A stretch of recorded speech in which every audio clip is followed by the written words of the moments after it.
శ్రీ గురుభ్యో నమః. శ్రీ మాత్రే నమః. మనకి డిసెంబర్ 7న సుబ్రహ్మణ్య షష్ఠి అయితే వస్తుంది.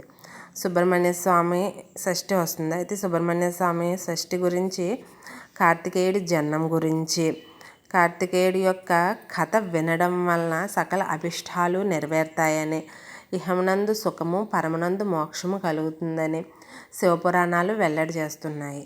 అయితే కార్తికేయుడు ఎందుకు జన్మించాల్సి వచ్చింది, ఆయనకు 6 ముఖాలు ఎందుకు వచ్చాయి, ఇవన్నీ కూడా ఇంకా మనకున్న సందేహాలన్నీ కూడా శివపురాణంలో కార్తీక జననం ద్వారా మనకన్నీ తెలుస్తున్నాయి.